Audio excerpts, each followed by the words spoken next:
Market में आ गया है इंडिया का पहला systematic active equity fund Jio black rock का पहला एक्टिव इक्विटी फंड। सिर्फ 500 रुपए से शुरू, कोई एग्जिट लोड नहीं और powered by AI and experts. क्या इसमें इन्वेस्ट करना चाहिए, आज जानेंगे डिटेल में। हेलो दोस्तों, मैं हूं Suraj Kumar Sharma, CFA level 2 cleared और एक NISM certified equity research analyst. तो फाइनली मल्टीपल इंडेक्स और डेट फंड्स के बाद जियो ब्लैक रॉक ले आया है अपना पहला active equity fund, Jio BlackRock flexi cap fund.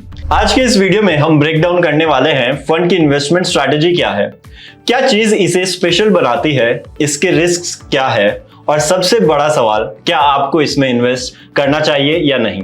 तो चलिए शुरू करते हैं। सबसे पहले थोड़ा बैकग्राउंड समझते हैं।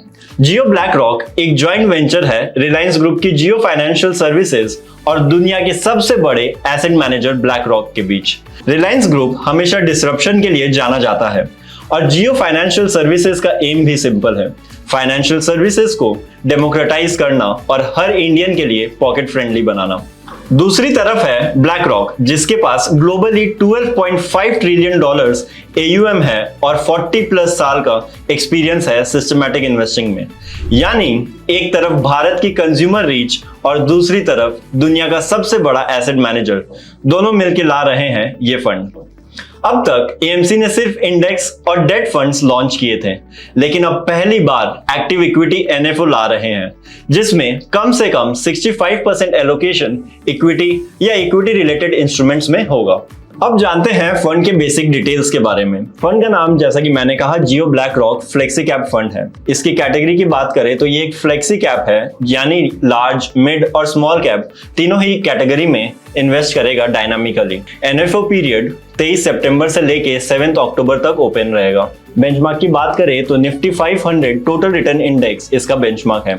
फंड मैनेजर्स की बात करें तो मिस तानवी कचेरिया और साहिल चौधरी हैं, जिनके पास मोर देन 14 इयर्स का एक्सपीरियंस है। एग्जिट लोड नील है और मिनिमम इन्वेस्टमेंट सिर्फ 500 रुपीज है। रिस्कोमीटर की बात करें तो ये काफी रिस्की होने वाला है। क्लियर है कि फंड एंट्री बैरियर को कम रखता है और डाइवर्सिफिकेशन का ऑप्शन देता है। अब बात करते हैं इस फंड की सबसे खास यूएसपी की, इसका सिस्टमैटिक एक्टिव अप्रोच यानी कि साई अप्रोच। साई एक टेक्नोलॉजी ड्रिवन अप्रोच है जो कि ह्यूमन एक्सपर्टीज और आर्टिफिशियल इंटेलिजेंस इनसाइट्स को कंबाइन करता है। फंड मैनेजर्स अपना फंडामेंटल रिसर्च, गवर्नेंस और रिस्क इंसाइट्स देते हैं और ब्लैक रॉक की तरफ से आते हैं सिग्नल रिसर्च स्कोर्स, जो big data and alternative data जैसे online search activity, geolocation, consumer transactions और ब्रोकर रिपोर्ट्स को एनालाइज करके जनरेट होते हैं। इन दोनों को कंबाइन करके एक rules based data driven portfolio बनता है, जिसमें ह्यूमन बायसेस जैसे ओवर कॉन्फिडेंस और रिसेंसी बायसेस को कम किया जाता है। अब बात करते हैं अलादीन प्लेटफॉर्म और पोर्टफोलियो बिल्डिंग की। पोर्टफोलियो बिल्ड करने के लिए फंड यूज करेगा अलादीन प्लेटफॉर्म, जो ब्लैक रॉक का proprietary risk and portfolio management software है। अलादीन का यूज समझने के लिए हम पहले पोर्टफोलियो बिल्डिंग प्रोसेस देखते हैं। तो पोर्टफोलियो बिल्डिंग प्रोसेस कुछ ऐसा है। प्रोसेस की शुरुआत होती है लगभग 1000 इंडियन स्टॉक्स के यूनिवर्स से, जिसमें लिक्विडिटी और फिजिबिलिटी फिल्टर्स लगाकर काउंट 750 स्टॉक्स तक रिड्यूस कर दिए जाते हैं। उसके बाद स्टॉक्स को Nifty 500 total return index lens के थ्रू सेक्टर और मार्केट कैप रिप्रेजेंटेशन के हिसाब से फ्रेम किया जाता है, ताकि एक्टिव रिस्क कंट्रोल्ड रहे। इन शॉर्टलिस्टेड स्टॉक्स पर 400 से भी ज्यादा India specific Sai signals apply किए जाते हैं। फिर कॉर्पोरेट गवर्नेंस फिल्टर्स का लेयर ऐड होता है। यहाँ अलादीन फिर से रोल प्ले करता है और इंश्योर करता है कि पोर्टफोलियो कॉस्ट एफिशिएंट, सिस्टमैटिक और डिसिप्लिन हो। इस पूरे रूल्स बेस्ड प्रोसेस का रिजल्ट होता है एक डाइवर्सिफाइड और वेल कंस्ट्रक्टेड फाइनल पोर्टफोलियो। अब सबसे बड़ा सवाल, परफॉर्मेंस कैसा हो सकता है। अगर हम बैक टेस्ट रिजल्ट्स देखें तो पिक्चर काफी इंटरेस्टिंग है। अगर कोई इन्वेस्टर 1 जनवरी 2015 को 1000 रुपीज इन्वेस्ट करता तो BSE 500 और NSE 500 टोटल रिटर्न इंडेक्स का वैल्यू 2025 तक लगभग 3800 के आसपास पहुंचता, लेकिन साई मॉडल का बैक टेस्ट सेम पीरियड में लगभग 6000 क्रॉस कर गया। मतलब CAGR टर्म्स में साई मॉडल ने 19% एनुअलाइज्ड रिटर्न दिखाया, जबकि BSE और NSE 500 के रिटर्न्स 14% के आसपास रहे। सिर्फ इतना ही नहीं, 3 ईयर रोलिंग रिटर्न्स भी कंसिस्टेंटली बेंचमार्क से ऊपर रहे और इंफॉर्मेशन रेशियो भी 2.2 रहा, जो बेंचमार्क से काफी बेटर है। लेकिन याद रहे, ये सिर्फ बैक टेस्ट डेटा है जो हिस्टोरिकल मॉडलिंग पे बेस्ड है। मार्केट का फ्यूचर अनप्रेडिक्टेबल है और पास्ट बैक टेस्ट की परफॉर्मेंस फ्यूचर रिटर्न्स की गारंटी नहीं देती। फंड के प्रोस के साथ साथ रिस्क्स भी है। ये एक न्यू एएमसी का पहला एक्टिव इक्विटी फंड है।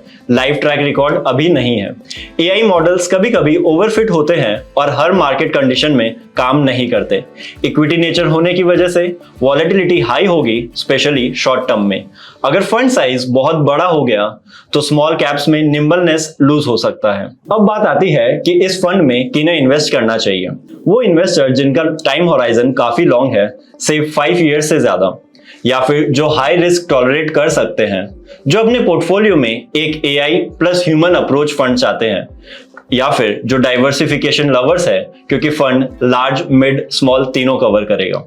इस फंड को किसे अवॉइड करना चाहिए? शॉर्ट टर्म इन्वेस्टर्स जिनका टाइम होराइजन काफी शॉर्ट है, दूसरा कंजर्वेटिव इन्वेस्टर्स, और तीसरा जो कि सिर्फ प्रूवन ट्रैक रिकॉर्ड वाले फंड्स को प्रेफर करते हैं क्योंकि ये एक नया फंड है। बात करूं मेरे सजेशन की तो ये एक इनोवेटिव और इंटरेस्टिंग लॉन्च है।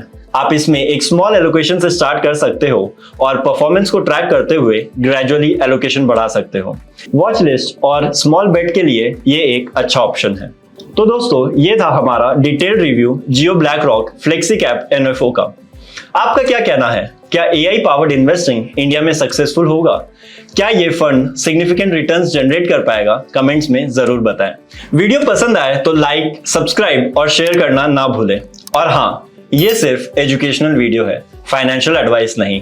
इन्वेस्टमेंट करने से पहले अपने एडवाइजर से कंसल्ट जरूर करें। तब तक के लिए कीप लर्निंग, कीप इन्वेस्टिंग। जय हिंद, जय भारत।